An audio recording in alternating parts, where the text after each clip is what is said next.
Hey everyone, welcome back to Trunk Talk. My name is Charlotte. And I'm Gabi. And this is the podcast where we talk about everything in the automotive industry, whether it's what's going on with new releases, some more technical stuff, or just our regular Kia and Hyundai content that we tend to put out every single day. In this case, it's more an expectation versus reality situation. A few weeks ago, we released a podcast episode about the New York Auto Show and what our predictions were for.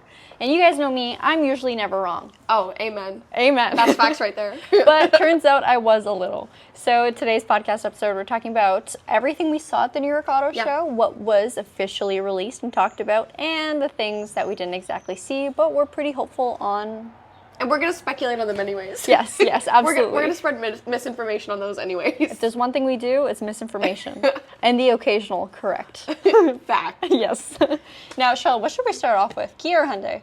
Let's start with Hyundai. Okay. Because I feel like it was one nameplate, but two different powertrains. Yes. So we saw the revamped Hyundai Palisade, and boy, does it look good. We saw some renderings online a while ago, and I was really scared that it was going to look like a larger Santa Fe, so like almost a carbon copy of the Santa Fe. And that kind of disappointed me. I like when same car manufacturer creates different vehicles, if that makes sense. I don't like when all of their cars look the same. They're just different sizes. Like the copy-paste grille, basically. Exactly. Volkswagen, I'm looking at you.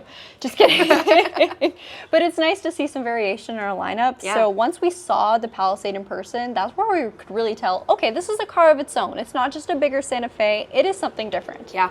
And the hybrid powertrain really, really impressed us. Okay, so for our expectation and then reality, what did we think that the hybrid powertrain was going to be? So just based off what we see on the Kia side of things, if you guys didn't know, Kia and Hyundai, they're sisters, not twins. We have the 1.6 liter turbo in our Kia Carnival, which is our van. It's a pretty big vehicle. A lot of people kind of up in the air about their opinions on it. They think a 1.6 liter is too small of an engine, even though there is an electric motor, it's supplemented. They think it's too small for a vehicle of that size. And we were hoping, well, we're getting an all-wheel drive SUV. Maybe it would make more sense to have a different powertrain for this hybrid. And we did get a different powertrain. Woo! So this is a 2.5 liter turbo with two electric motors producing 329 horsepower and a lot of torque. Yeah. So it's a pretty powerful hybrid powertrain. Yeah, I think that's going to be awesome. A lot of people, again, were still saying like, oh, it's not enough horsepower and stuff like that. But again, remember, you have the motors that are supplementing this vehicle. And I'm actually really excited to get behind the wheel of it. I can't wait for it. So in the US, for timelines, they projected that they'll probably see gas by the end of the summer, and then, or by summer, and then the hybrid by like fall time. So I'm not too sure how that's going to translate to Canada. We haven't heard word on that. But I'm hoping it'll be a little similar, maybe a little bit behind that. Yeah, so it's worth noting there's two powertrains. Charlotte, you mentioned that earlier. But the other powertrain's still a V6 gasoline engine, non-hybrid, nothing like that. So if you still want a proper V6 for your all-wheel drive SUV, you can do that. And it actually has a little bit of a smaller displacement than the previous gen, so hopefully it's a bit more fuel efficient. It doesn't sacrifice a lot of power, though. I think the horsepower difference, under 10? So it's not a big power difference. You probably won't even feel it. In terms of towing capacity, you get 5,000 pounds on the V6 and 4,000 pounds with the hybrid too, which again, super competitive. Very healthy. I want to spill some beans. Yeah, please do. So I know the beans. We do work at a Hyundai dealership, or we work at a Kia dealership, but are partnered with the Hyundai store. So some of the insider info we have is that the future Palisade, at least for Canada, will have an 8-seater hybrid option. That is a question we got a lot of, because you want a lot of seats, but you want the hybrid powertrain.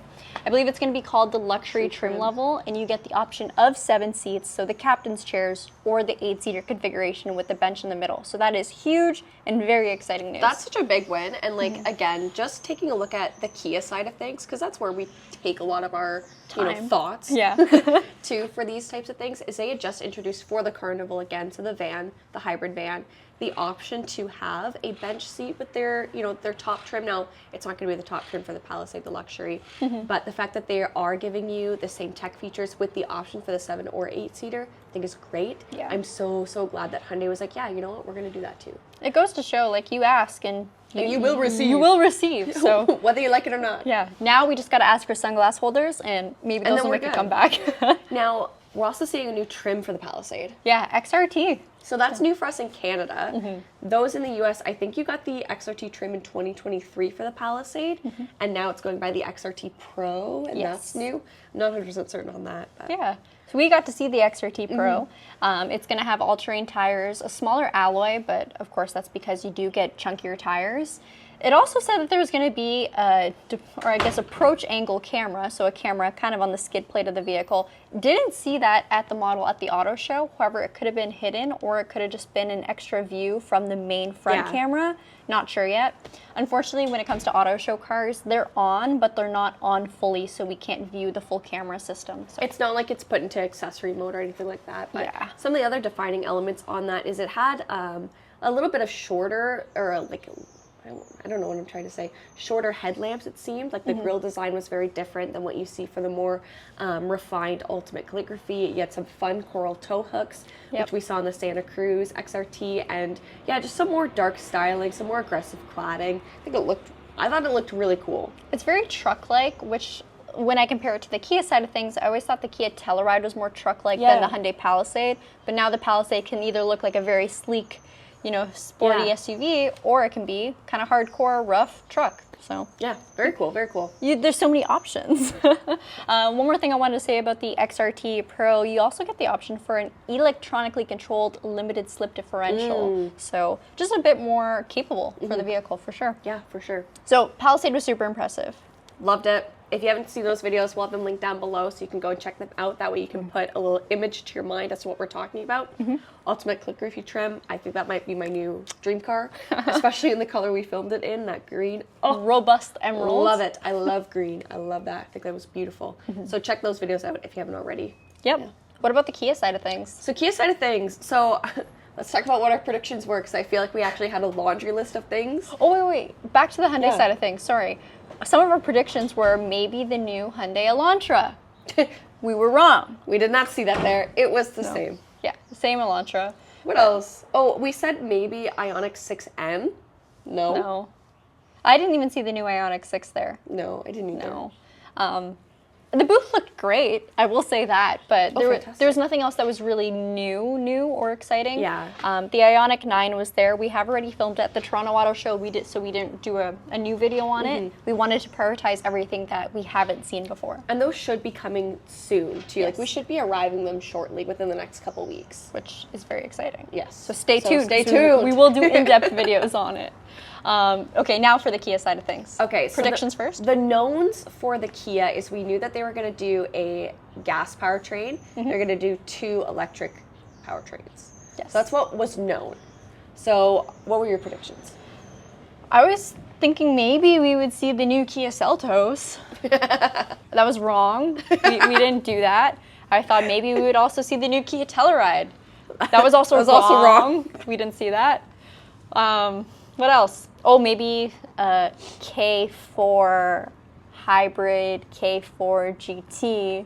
We did see something K4 related, but we'll save that for a couple minutes. Yeah. But those were kind of my I would like to sees. Yeah. But apparently, when I want to see something, it doesn't happen.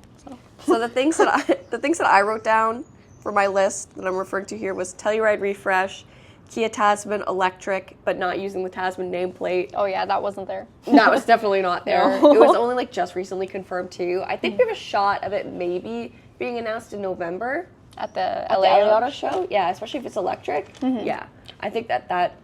Let us know in the comments if we should go to that. Yeah, trying to convince Pat.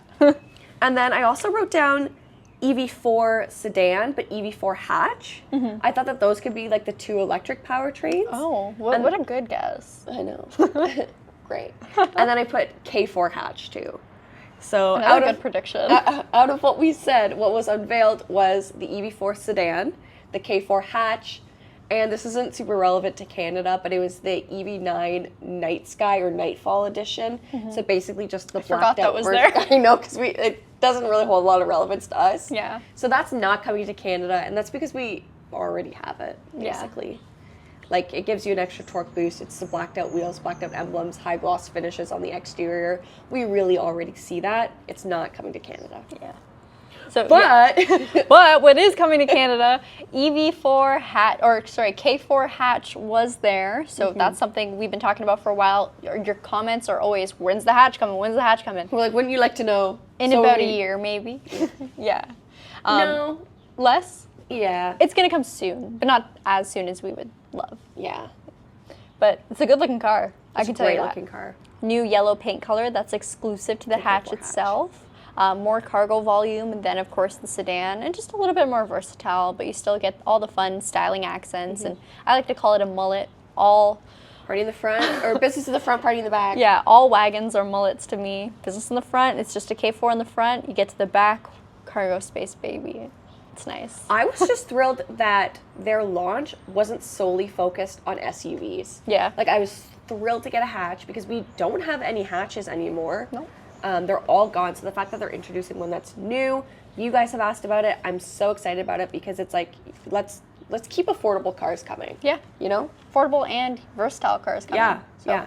very exciting to see. They didn't confirm all the powertrains, and of course, because it's the New York Auto Show, a lot of the things there will be more so US-based specs, and we're here in Canada. But my predictions is we'll probably see 3 different trim levels, one being the naturally aspirated engine, same that we see in the Kia K4, and then maybe 2 turbocharged options, so you can get the GT line styling, the turbo power, and a wagon, which is really exciting.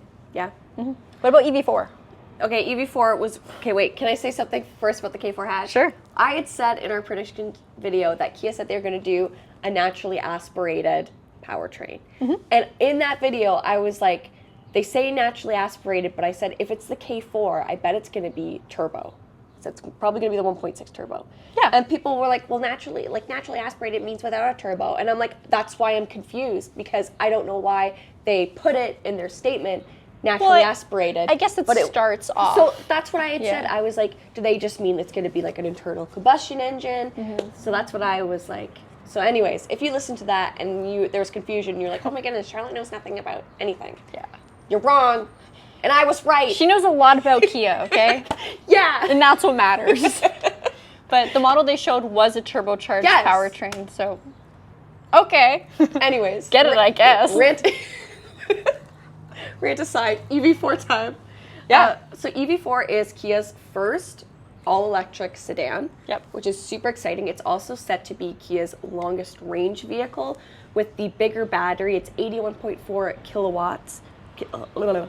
I always struggle with that. 81.4 kilowatt hour lithium-ion polymer battery. That's a mouthful every single time. Yep. Estimated range on it is about 630 kilometers. Same drag coefficient as the Porsche 911 GT3. Sorry, we are filming with the doors open today, so if you heard a car start and drive. It's a car dealership, what can you expect? Yeah. They do that. They do that. So that was super exciting. So we know that we're going to be seeing 2 battery pack options, the 81.4 and then also a 58.3, so a smaller one. Going to be built on a 400 volt EGMP platform. So wait, can you tell me what EGMP stands for? Platform. Yes. I said platform twice. We're moving past it. It's fine. It's all right. So that's really exciting. I'm sorry, we just held hands for a minute there. But with keeping it on just the 400 volt platform, it means that it's going to be something that's more affordable, with the 800 being more reserved for some of the more expensive vehicles like the EV6 and the EV9. So fantastic to see that. I think it's great that we're seeing an electric sedan. It's got great mileage. It should have a pretty good price point for an electric sedan too, and overall something I'm really excited about. The interior, again, we saw a GT line model, so of course that's going to be the fully loaded option. That's pretty much all they show at auto shows.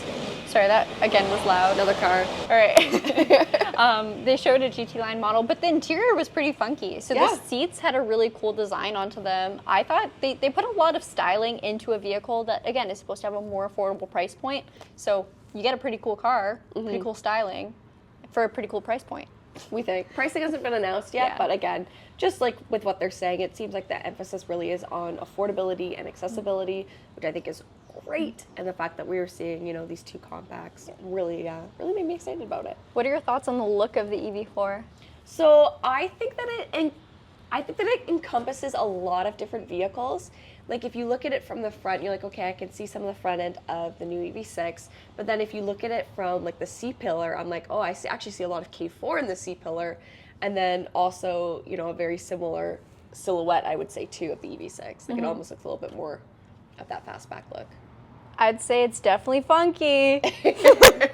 It's very different. It's something, I feel like every time we get a new vehicle, it takes me a while to get used to it. Yeah. Again, I hate change. So we got to spend some time with it. I was really impressed with the interior, though. I thought the interior was lovely. The interior was fantastic. Very spacious, too, for a sedan. So you yeah. don't feel like you're cramped up in that or anything. It felt way bigger on the inside than it actually is. Yeah. We actually had a lady walk into our showroom the other day asking about the EV4 and asking how big it was. And I was like, oh, it's pretty big. Because I was thinking how spacious it felt. But it's not huge where it's going to be a problem to drive, if that makes sense. It's a sedan. It's not a yacht. It's not a school bus. It's still a sedan. So And it's going to be front-wheel drive. yes. Front-wheel drive. So Yep. That's cool. Yeehaw. Yeehaw. Anything else No, in terms of predictions? Or I think that pretty much sums up our predictions. Like, yeah, that was kind of what we saw for Kia. We thought, we had some thoughts. should we drop a couple more thoughts on what we expect for the next auto show? Or Yeah, let's start some misinformation now. all right, so here are my predictions. Purely speculation. You've probably never heard these predictions before, but I think maybe we'll see a refreshed Telluride. Perhaps the Elantra. Yeah, maybe even, what else is due? Nero. The Venue. The Venue. Okay, has the Venue ever gotten a refresh? No. Has anything changed other than the denim package? I forgot about the denim package. Yeah, they got the denim package for the Venue. It's actually pretty cool. Two-tone roof. My Genu. Jean Venue. Yeah, my Genu. Ew. I love it. I love the Venue. I hope they don't axe it. I'm not speculating that they're going to, but I hope they don't. Would be surprised. Yeah. What? All right. Thanks. Now, with It's with that being said, anything you want to add about auto shows? I think I'm still going to toss out EV pickup truck. Yep. EV, Oh, yeah. EV Tasman, even though it's probably not going to be Tasman nameplate. I'm going to toss that out there. Telluride, yeah. That, we know it is coming. I just don't know when. Yeah. 10 years ago, I think it was Blake Griffin dunked over the Kia Optima. Yes. And more recently, they actually had this vehicle at the New York Auto Show, but 2025 Kia K5 GT, the slam dunk competition car, was there. So people were also jumping over that one. Gabby did it. I don't know much Gabby's about got sport. a crazy vertical. Yeah, I jumped over it in my heels. Other than that, I think maybe we should end off with a fun fact. Yeah, what do you got? So, in true Kia Hyundai channel fashion, today's fun fact is about the Ford Ranger. So did you know that the Ford Ranger, the nameplate, the trim, or the name Ranger actually started as a trim level for Broncos and the F-Series pickup truck. So it actually wasn't a vehicle in itself, it was a trim level. Wow. And it was actually a pretty nice trim level. So goes to suit that the Ford Ranger, it's a pretty nice truck. it's a very nice truck. That's it for fun facts. Well, thank you guys so much for joining us today. If you're watching this on YouTube, go and stream or download this on your podcasting platforms. It would mean a lot to us. And if you're listening to this on a podcasting platform, did you know that we have a YouTube channel? It's called the Kia Hyundai channel. Can you guess what we filmed there? You'll never believe your eyes. But thank you guys so much for watching. Please like this video. Comment down below what you thought of what was revealed at the New York Auto Show. And subscribe if you haven't already. Yeah. Believe it or not, there were actually other cars that were revealed there. No but way. We only care about the Kia and Hyundai cars. Wonder why. Anyways, we'll see you guys next time. Thanks for watching. Bye. Bye.